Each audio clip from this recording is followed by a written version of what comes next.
Hey everyone, welcome to The Word on the Street Is with Michael and Gabby, where we mention it all about your favorite Bravo celebrities and the shows they star in. Hey friends, welcome to episode 61. We are so happy to have a special guest, the real reality homosexual. Hey Paul. Hey, how are you?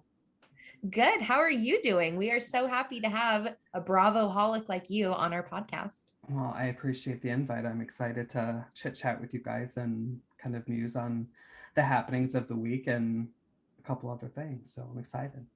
Yeah, it's always exciting to chat with a new Bravoholic that we haven't with before. Well, here we are. I'm excited. Yeah.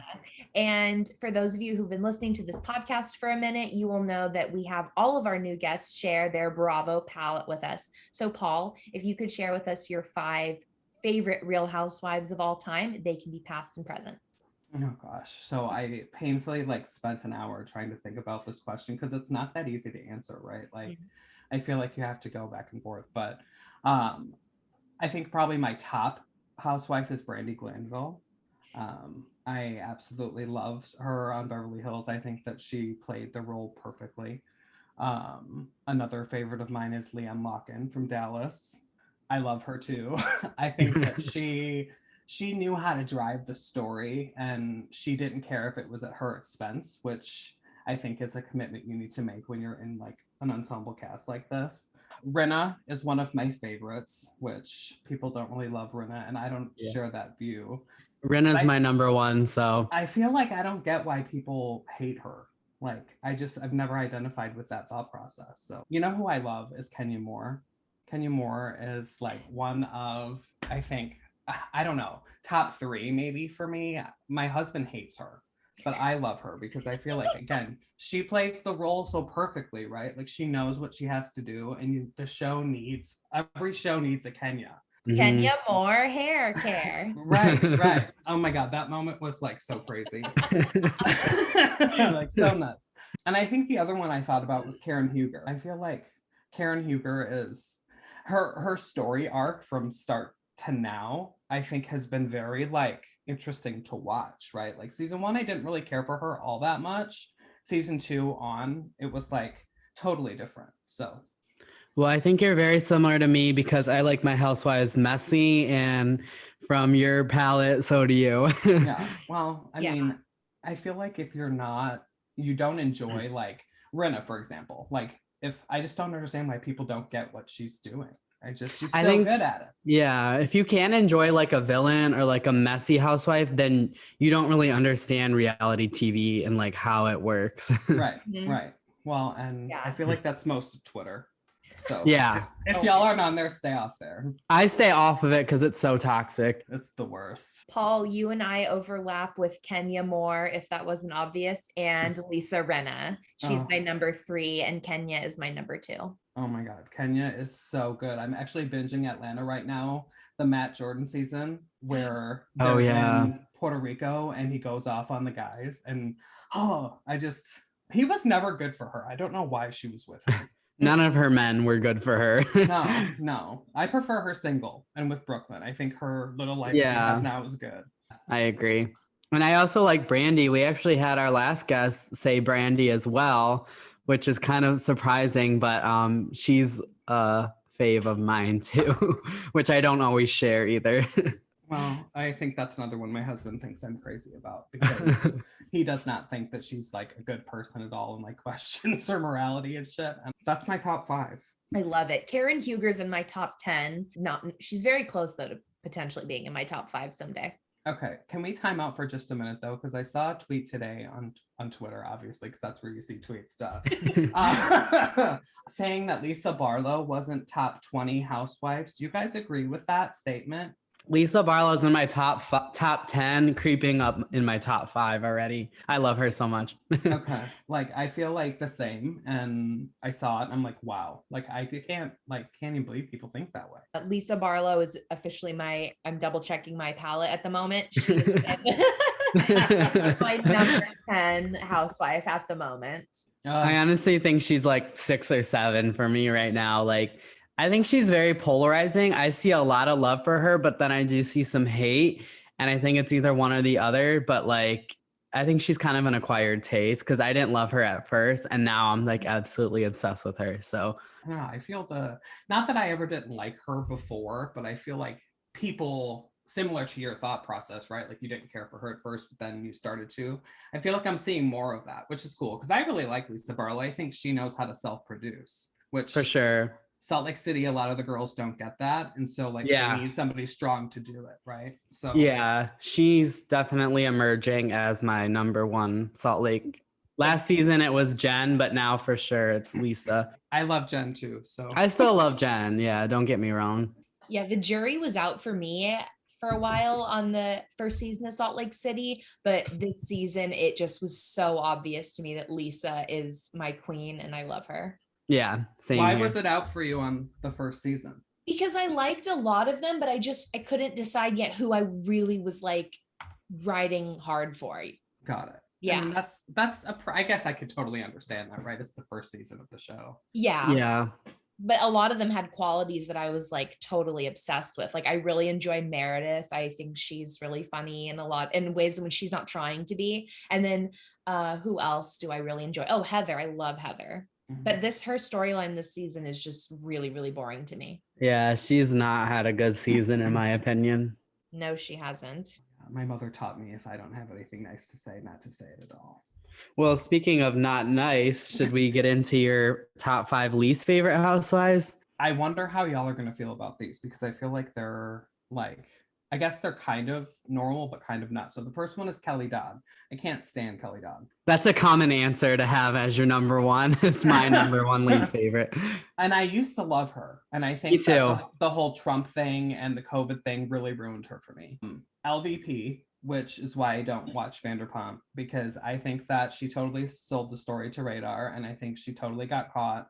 And I do believe that had she copped to that, I probably would have enjoyed her again, like and didn't feel so, I guess, like whatever, pissed off that she didn't really like own it, but she didn't own it, so she can go.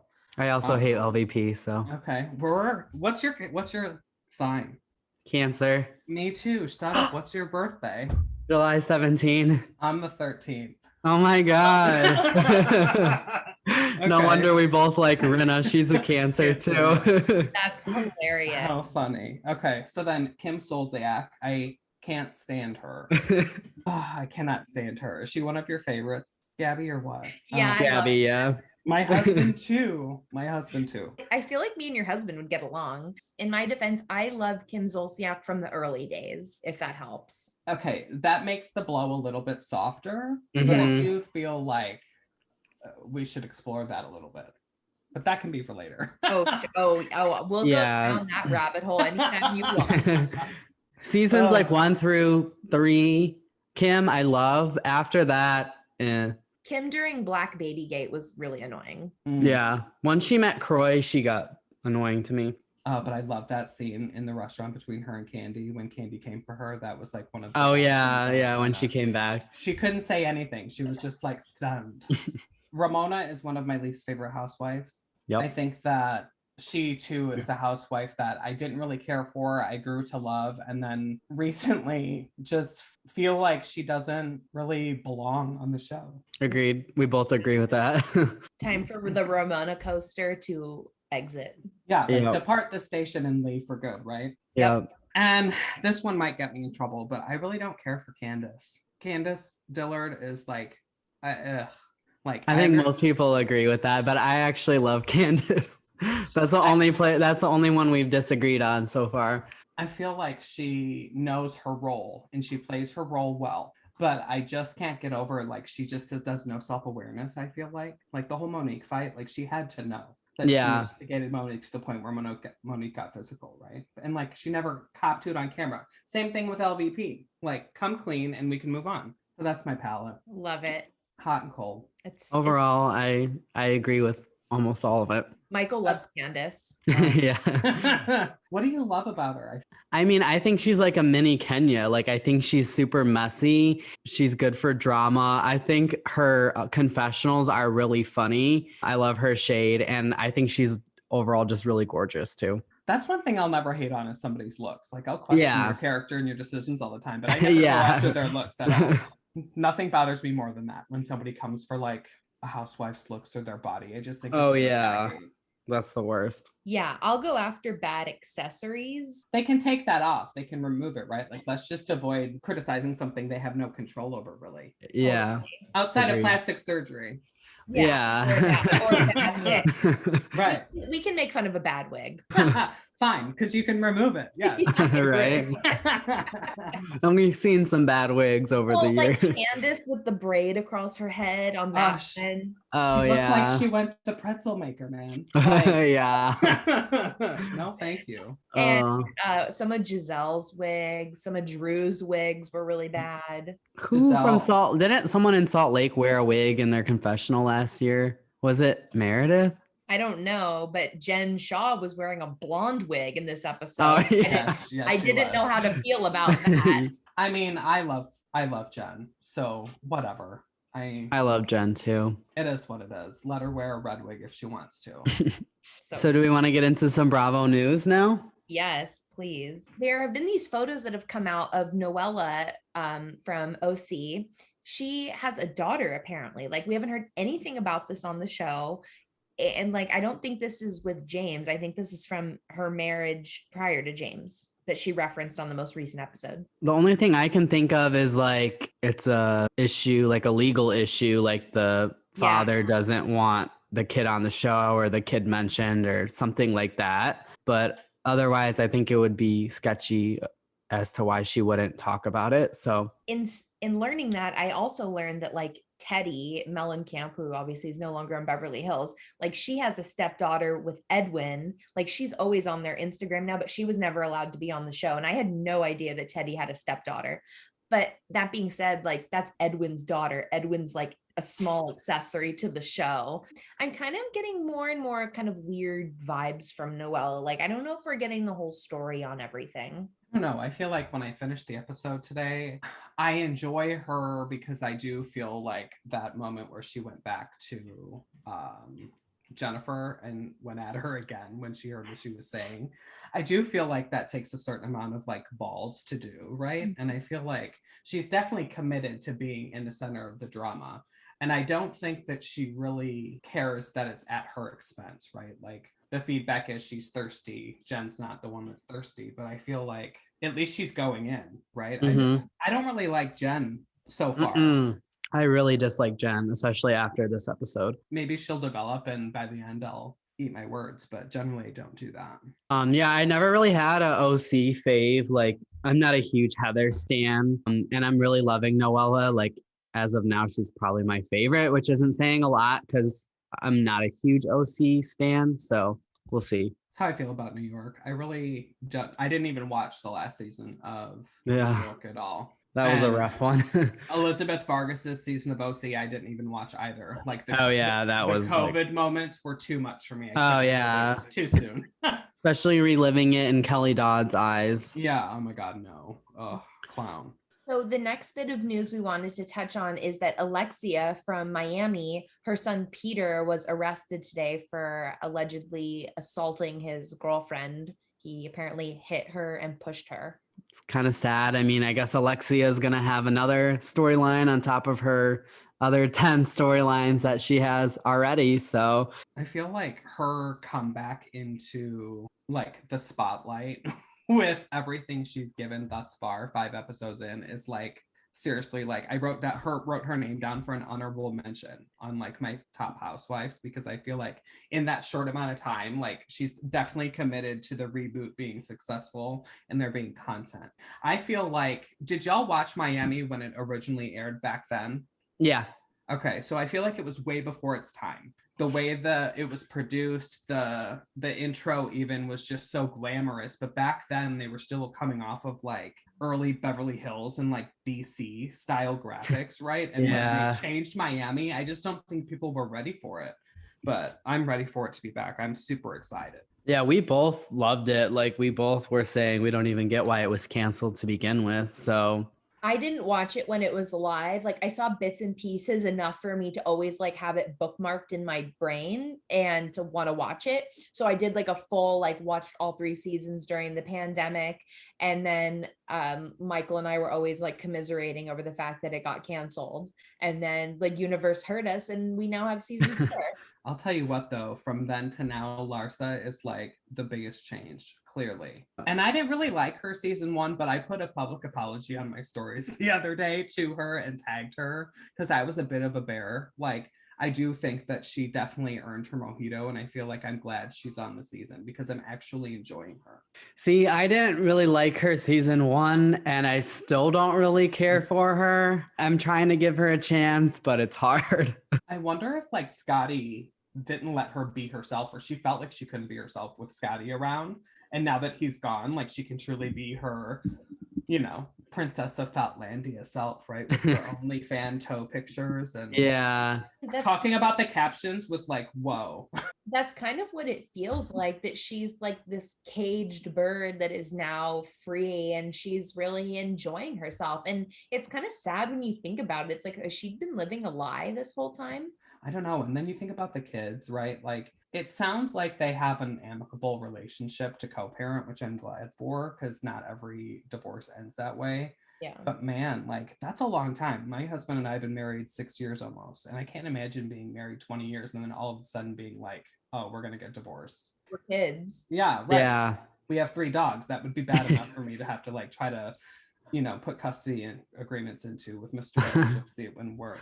Well, since we're already on the topic, I think we should just get into the latest episode of Miami.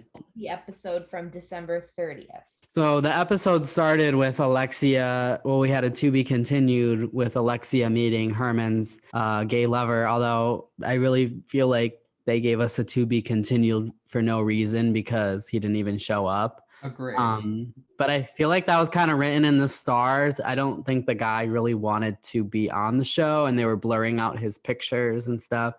So I think it was obvious that they were going to have a private conversation, but I'm glad that Alexia was able to have that just for her own sake and for her own closure.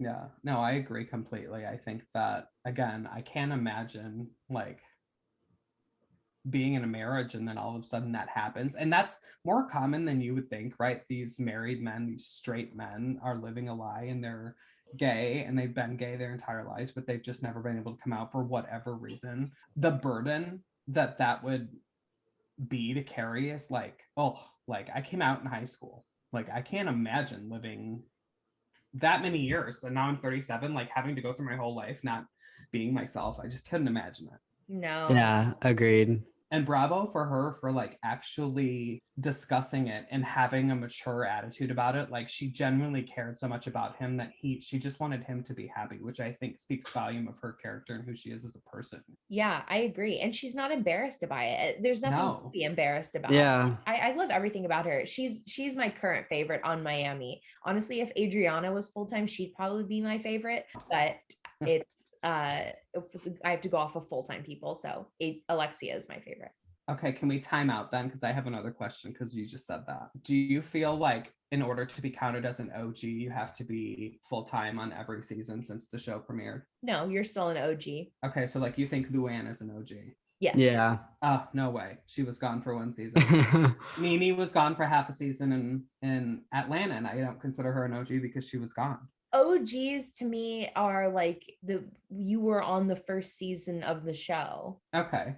In that context, in that thought process, then sure. I view OG as like started on the show and have never left the show in any kind of full-time capacity. You've always been a full-time housewife. So if you think about that in that context, then there's really only 3 long-running OGs left. But let's be clear. I mean, we're not talking about Potomac. I mean, that's on season 6. So yeah. But still, like season 6, I feel like that's a lot of seasons. Yeah, that's true. So there's 4 of them, and then Kyle, Ramona, and Teresa.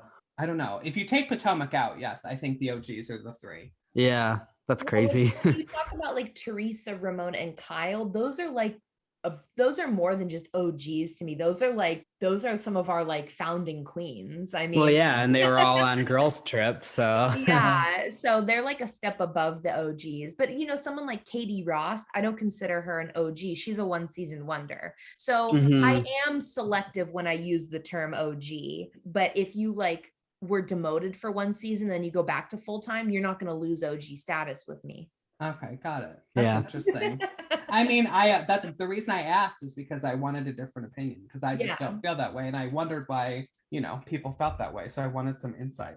Because Alexia was demoted in season 2, right? Yes, So she's totally. not technically an OG in your mind then. Correct. But Okay. she did that was on Alexia's terms. She was Yeah. going to be full time, but her son got in that accident, and she was like, I cannot. Oh yeah. Yeah. So I know mean, Luann was not demoted on her terms. so then Miami is the only one, in my view, that doesn't have a true OG left on it. Yeah. That's been on all. Well, season. Atlanta Oh yeah. Oh my God. Yeah, Atlanta too. Because and OC. season 2. Oh, and OC. Yeah. Wow. Okay. Yeah, We're on season 14 of Atlanta, so that was a fun tangent. Sorry, that was my bad. no, you're good. No, we love tangents around here. Yeah. We had this like big party at Julia's farm. What did we think about that? I don't really understand, I guess, the whole Gertie issue. Like, I understand maybe she could have felt like Adriana was like coming for her, was trying to like take her thunder, like not legitimizing the story she was telling. Maybe I can understand that piece, but maybe I'm too far into the way that there's like the show, like, and understanding like how the character piece is supposed to work. Maybe it changes my view of who's running that character.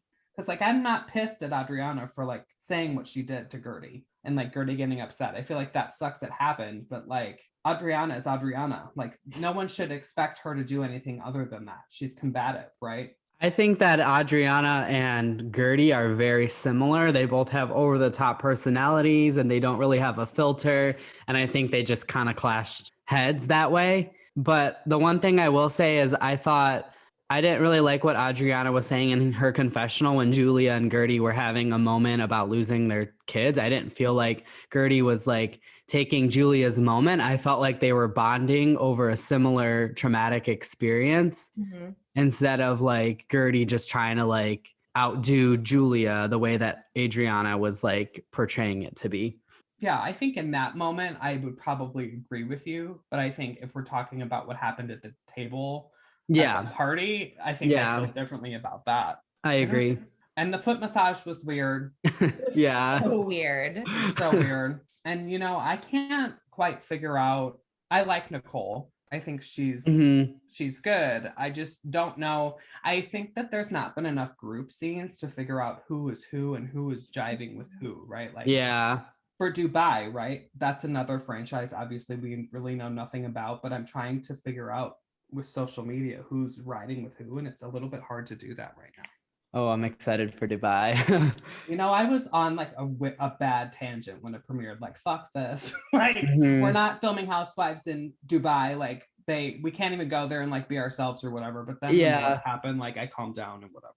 Gabby had the same thinking too. Well, one of my biggest issues was like, oh God damn it. Like, I hate that I'm excited about the main person being on the Real Housewives of Dubai being a blonde British white woman. Like, right. That's like so many things about it. That's actually one of the least of them that feel problematic to me. It's just most of Bravo's demographic can't be themselves in Dubai. So it just was an interesting first choice as an international city. But like you, Paul, I've calmed down. I think actually I'm excited. I didn't watch Ladies of London, so like I don't know Caroline Stanbury to like have context of how she's going to be. But I'm more interested in some of the other girls than I am interested in her for sure. Based on social media. Yeah. And we don't really know. Well, if you did watch Ladies of London, like we don't really know the other 6, but they're all women of color. So it's not like they missed that piece of it. Yeah. We'll see. Yeah, I But love anyway. Caroline Stanberry. Don't get me wrong. It's the principal that I'm upset with. But it's not all, it might not always be that main draw after we meet the other women. So Yeah, but Caroline Stanberry is my queen of London. I love her. she's the most housewife-esque out of all those women. That's why I liked her. I feel like had it been Real Housewives of London, I would have watched it. Just like I I'm agree. convinced that if Texacanas would have been named the Real Housewives of San Antonio, it would have performed better. Yeah, I think it really makes a difference if you put the Real Housewives in front of it. Even but I if think it's- they're selective of doing that too. Well, and maybe it was timing. And I guess the Texacanas cast really was a lot of Hispanic in it. You know, it was the premise of the show, but that's a lot of what San Antonio is, right? Culture. Yeah.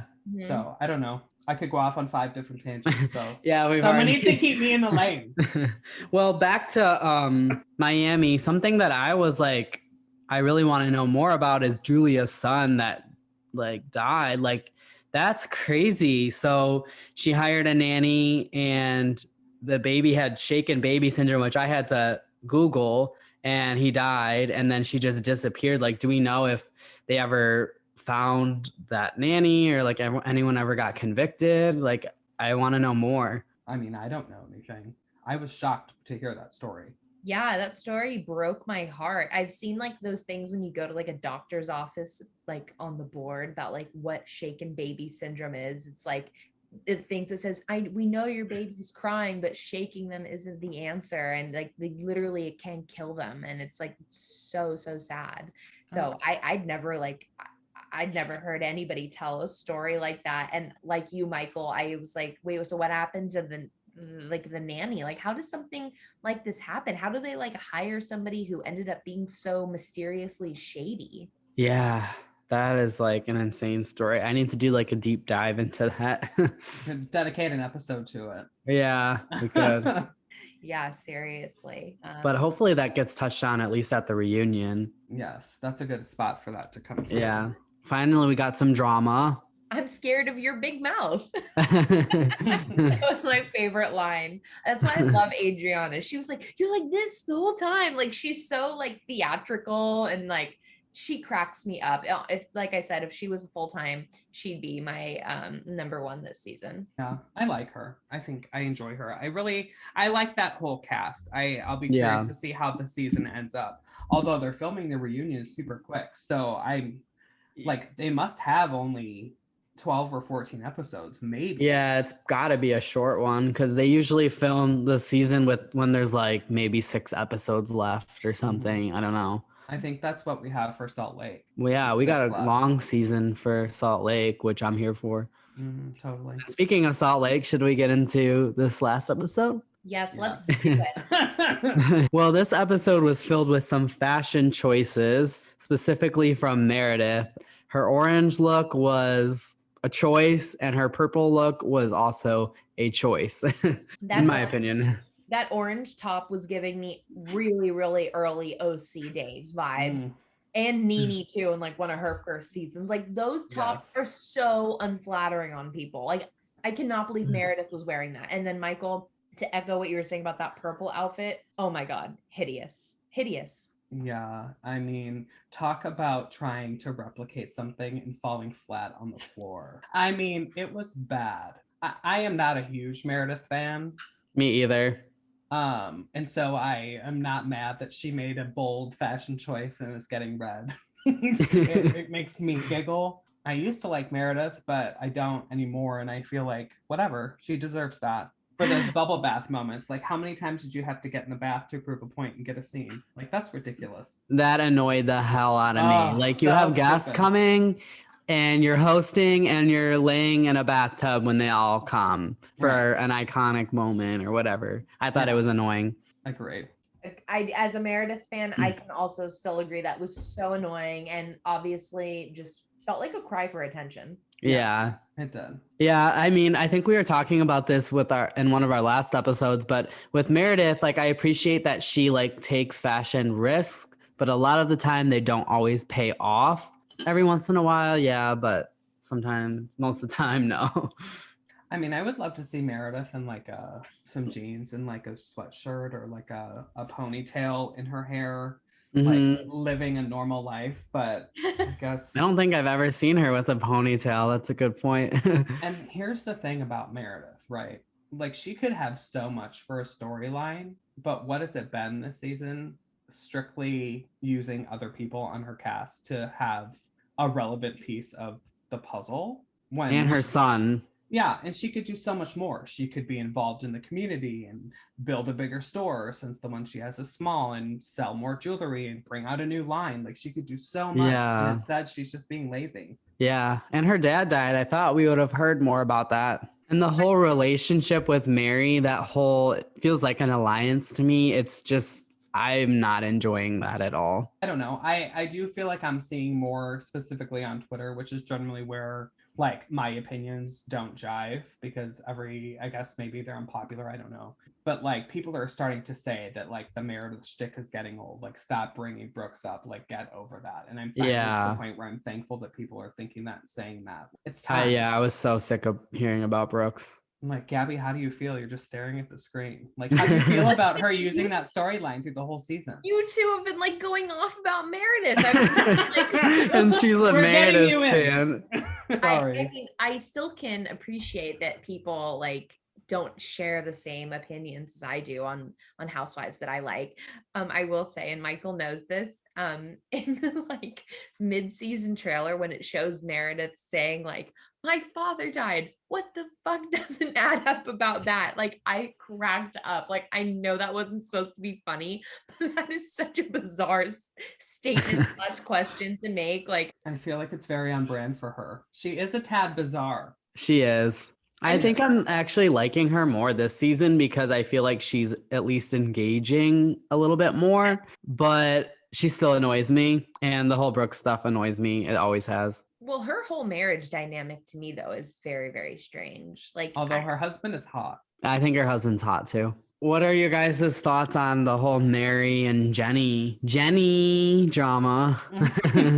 I feel like Mary is wrong. She's For sure. wrong. What she said was racist. She shouldn't have said it. But I do think that there's something to be said, and this is not excusing her behavior and what she's saying. I do think there's something to be said for her growing up the way she did and being, I feel like when you grow up like that, you must be sheltered, right? And so like, it's kind of like Cameron on Dallas, and maybe that's a sideways we don't want to go with, but like the chicken foot thing, like I don't believe Cameron's a racist. I think that she grew up in a bubble where she doesn't like to try new foods.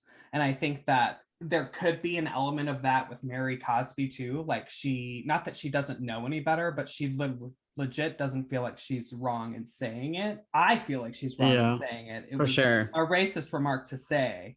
And even when she said like, I love slanted eyes, like just the connotation it felt condescending, you know?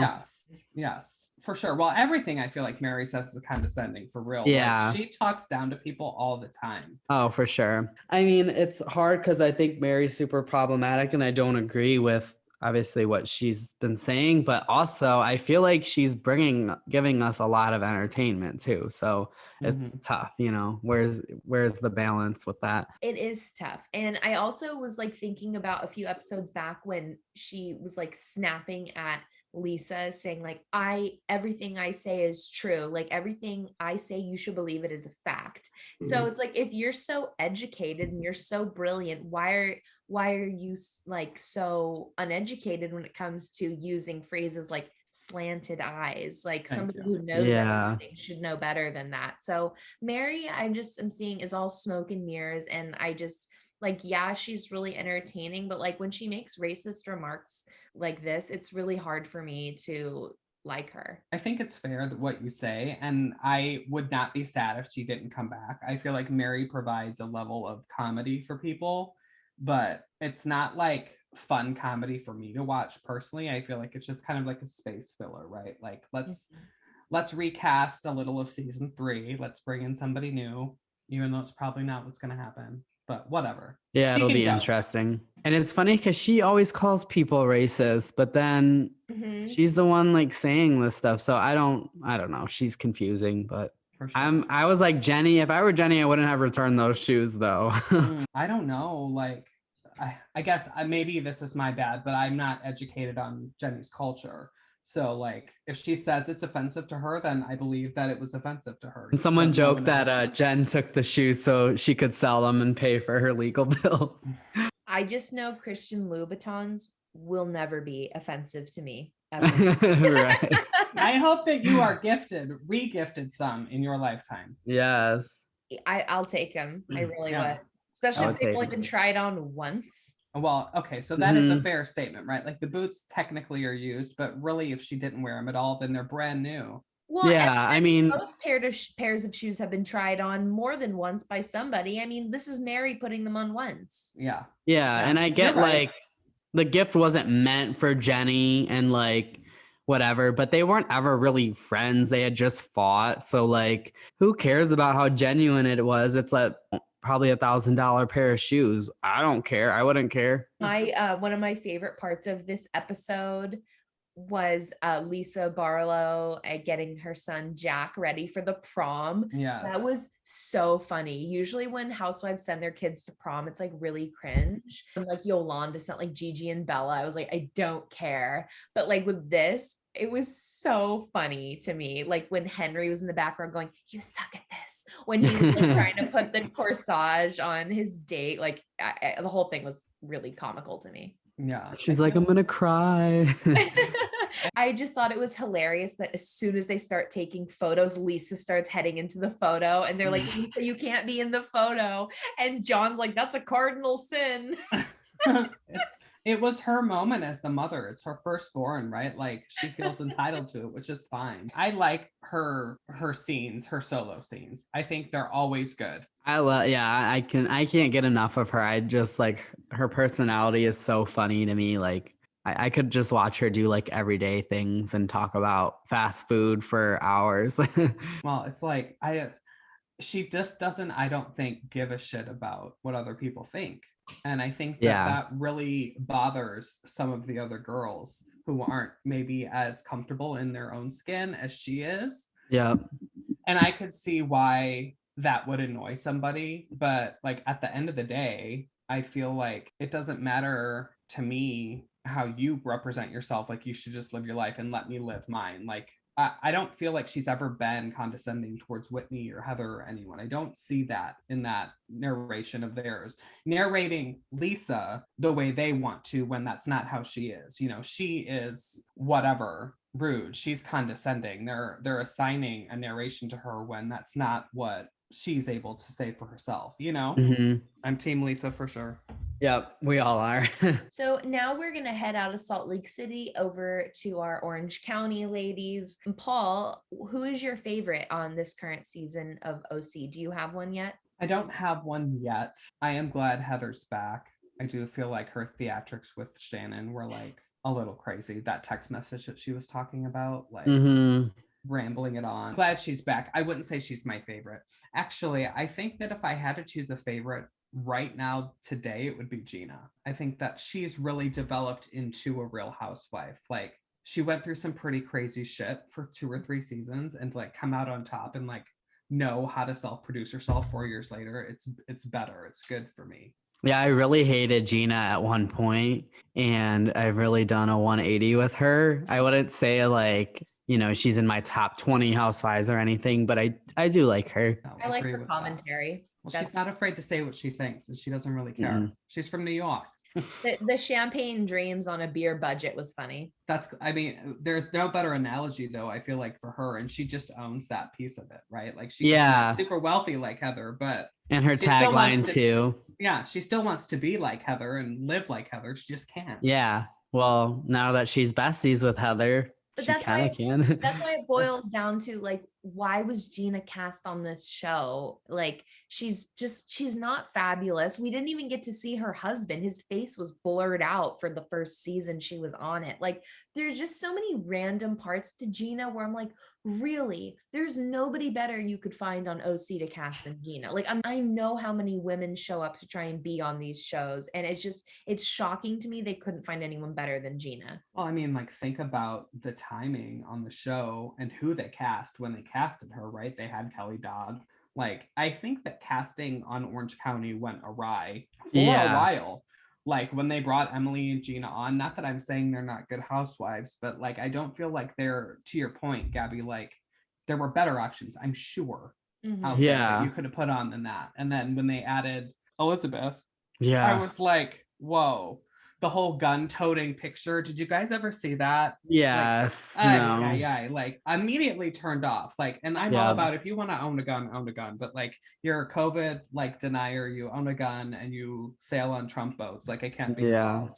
Yeah, and then before that, they had Peggy, and they brought back Lydia of all people. It was like they acted like she was joining the show for the first time. It was like, she's coming back. Yeah, like you are aware we've all watched her season the first time. Yeah. Yeah. That was a really weird comeback. Like maybe the weirdest person they ever brought back full time. Like, and I think Peggy was a waste of a casting. I really do. Oh, like she should not have been the 100th housewife. Yeah, I forgot. No, out of all people, our 100th housewife should not have ended up being a one season wonder. I agree. Thank you. Oh yeah. What a waste of honor. She'll always have that line, the 100th housewife. That's all she'll have, but I never really did like her. So I feel like this episode for me really, like, I was trying to give Jen a chance, but this episode for me confirmed that I really don't like Jen at all.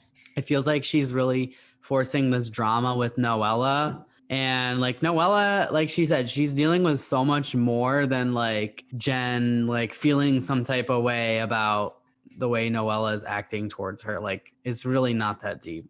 I don't think so either. I did think it was mean when Noella said, like, you tagged me in like a photo of you. It's not well lit. It's not even a good photo. And that also isn't the same as calling her ugly. Like you can be really beautiful and still take not the greatest photo.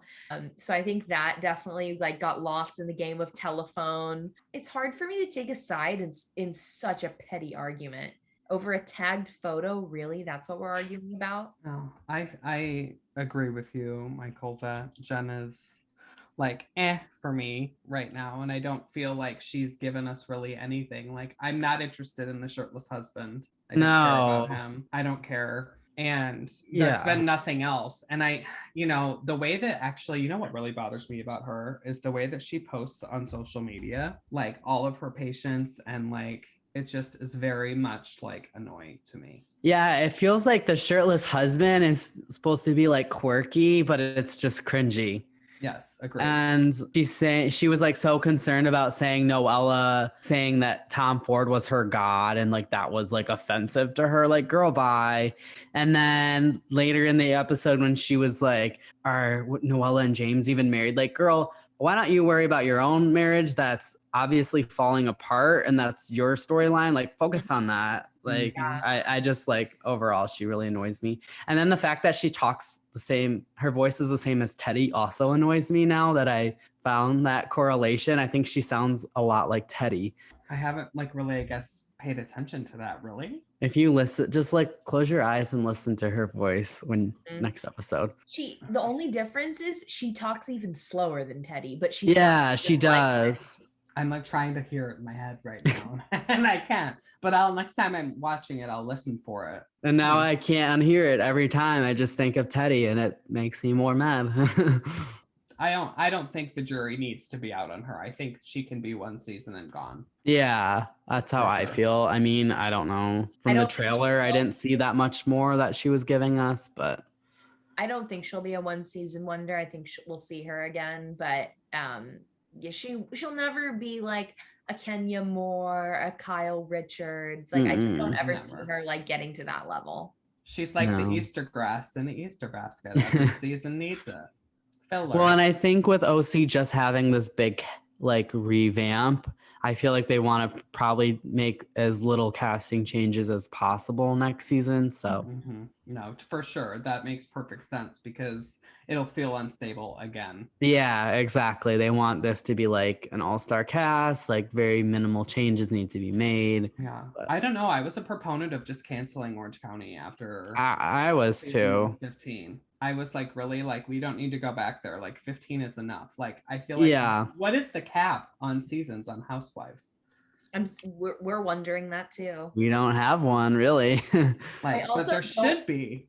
I also really don't want to acknowledge the day that we might learn the Real Housewives of Atlanta isn't coming back. Like that can go into season 30, 35, 50. I don't care. 100, yeah. I don't want it to ever be canceled. Yeah, I don't hate Atlanta like people hate Atlanta. I feel like people are like rough on Atlanta, and I don't get that. But Atlanta's also like typically like the highest rated show Yes. out of the Housewives, along But with Beverly also, Hills. the Potomac and Atlanta women get a lot more like heat and slack and a much bigger microscope put on them than the rest of the women. Like, I mean, that's not an opinion, that's a fact. When Andy Cohen says at a reunion, we don't condone violence at Bravo, it's only after there's been an altercation on one of those two cities. He never says that on any of the shows that are all white women. So I just don't think it's right that these women have such a bigger microscope put on them, but unfortunately that seems to be their reality. Yeah. I hate that for them too. I feel like they handle it with grace unless there's something behind the scenes that like we don't see, but I can't imagine like they would keep coming back if they felt strongly that they weren't being represented. You know what I mean? I can't imagine Kenya coming back if she felt like she was not getting what she needed to get. Candy doesn't do anything without like getting her everything's money. about her money. Yes. Well, yeah, back to OC though, I feel like I'm somebody that's like here for like taking a break if the cast is like iffy or it's not working. Like I'm totally okay with having a year hiatus and then like really revamping it. So I'm glad that that's what they did. And ultimately, like, will OC ever be my favorite? No, but like I'm not mad about it. Like I'm not hating the season. It's decent enough. Like I'm enjoying it. Yeah, that's how I feel too. Like I was at peace with it being canceled, but at the same time, I'm happy it's back, especially now that Heather's back. I'm enjoying the season, loving getting to know Noella. I do hope this is Shannon's last season. Like I just, it's just SSDD with Shannon. Like I'm just over her. Shannon she's like one of the longest term on the show. She is. Yeah, she is. Yeah. Which is sad when she joined season 9. Yeah. Well, and when they do the flashbacks and the year call out on the typecast is like 2013. Like, oh my God. It's like, really? You've been around that long? Well, Heather joined... Oh, sorry, go ahead. No, go ahead. Heather joined season 7. So she actually is a longer running housewife than Shannon, but like Shannon's more recent. Like obviously Heather was on a 5-year hiatus. Yeah, I think Shannon's been on more seasons, or they've been on about the same amount. Yeah, I'd be curious about that detail. I'm gonna go figure that out after we're done. No, I think Shannon's been on more because 9 through 16. And Heather was on 7 through 11 and then 16. The difference with them is the show doesn't define Heather, the show defines Shannon. Yeah, you're right. I honestly would like, I love to hate Shannon. Like I don't love her, but like I think part of me would kind of be sad without her. I don't know. I feel like she does still bring something to the show, something that annoys me, but she still brings something. And I think like without Heather, I would be like, okay, I'm fine with her being fired. But with Heather there, like Heather kind of just keeps her in check. And I think it's kind of entertaining. So I would actually be kind of sad if Shannon left. You know who they could remind me of is Giselle and Karen. Like that dynamic of like, they really don't like each other and they're going to go for each other. But like, at the end of the day, they have mutual respect for each other because they work together. I look at Giselle and Karen as more equals though. Like, not saying that like Heather's like better than Shannon, but like, I don't know. They're in different leagues where I feel like Giselle and Karen are more equals. But the relationship is similar. Yeah. I don't know. Shannon can stay or go for me. She's one of these that I don't really have a huge opinion on. Yeah. Kind of like Emily. Yeah. I would, if anyone were to go next, I would say Emily. At this point, Jen, but I'll give her to the end of the season. I'd rather get rid of Gina before those two, personally. Really? Over Emily? Yeah, Emily still is like a more fabulous than Gina. Interesting. Well, okay. Now, to your point, Gabby, she is living a better house. She does live a more fabulous, opulent life. Yes. So if you're looking at it through that lens, I can understand exactly what you're saying. I think from a personality perspective, I would probably jive more with Gina than I would with Emily. Yeah. But I would definitely want Emily's house over Gina's. Yeah. Oh, for sure. Personality wise, I think I would like Gina more too. I'm talking about like on the fabulous scale. Yeah. Totally. More than Gina. Well, you know what? Bravo just needs to give Gina a raise then. Or start paying Travis. Maybe they are. I don't know. Yeah. Did you guys, speaking of him, he was on the Shaw Squad, Shaw Shocker Hulu doc that I did. Yeah, he was. Did you guys watch the Jennifer Lopez? What am I saying? The Erica Jane documentary? Yeah. I didn't watch it. It was so good. It was good. I think you like Erica, and so do I. So it's been kind of rough. Yeah, I feel like Dana Wilkie has no business opening her flat at all about anyone. So like, immediately turns me off. Like, this is your character witness, and then on the Jen Shah one, the fact that they had her old assistant. Yeah, and then they had Dana again, and Dana was like investigating Jen's LinkedIn. Like, girl, do you have nothing better to do? Right.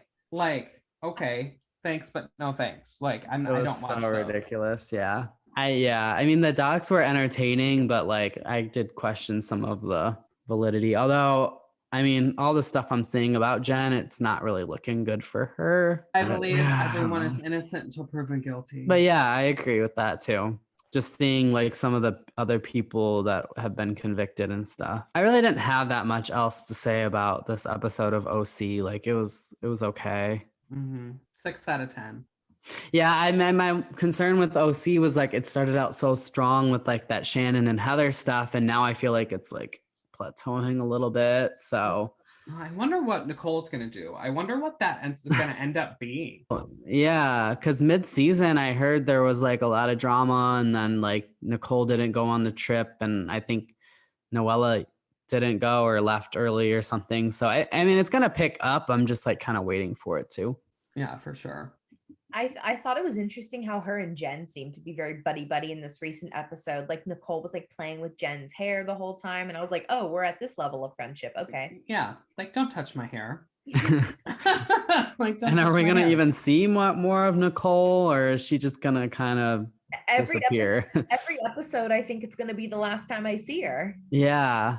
How did y'all feel about the way she responded to Noella at the bar? It was bizarre. Like, I feel like I would have to question my friendship with that person if that came through. If I was intoxicated and emotionally distressed and wasn't myself, and all of that caught on film, and Nicole was my friend, I would be like, okay, like, let's take a break. Like, you clearly don't have my best interest, right? Like, yeah. Okay. You don't even care to comfort me. Yeah, like, I'm not. And then the hug was so very like robotic. Yeah. Yeah. Like, and she was embarrassed to be around a crying woman at the bar. She was so concerned about like people staring, or like, I'm like, girl, there's a camera there. Like, people are looking already. Like, you just have to roll with it. Yeah, they've been looking. So it makes me think she's not a good fit, but I feel like Noella is a good fit for a reality TV camera because she's comfortable on the camera. I feel like Nicole doesn't seem like she's super comfortable on the camera yet. Yeah.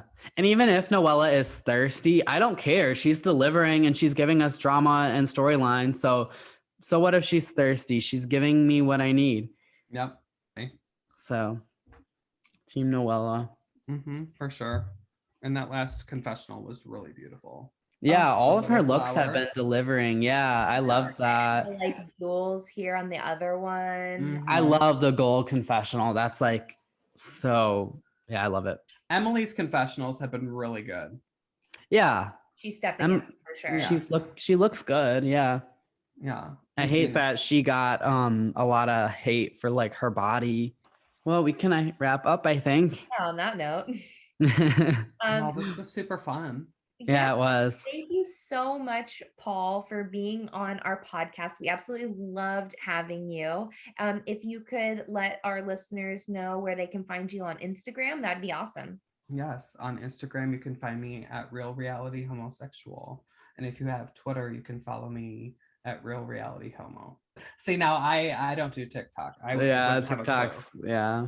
That's literally why this podcast exists, because of TikTok. We met on TikTok. Oh, really? So Yeah. have y'all ever met in person? Yeah. Three Okay. times or Yeah, two? 3 times. But the way we met initially is through TikTok. Well, thank you so much for listening. We'll see you next week. And thank you again, Paul, for joining us.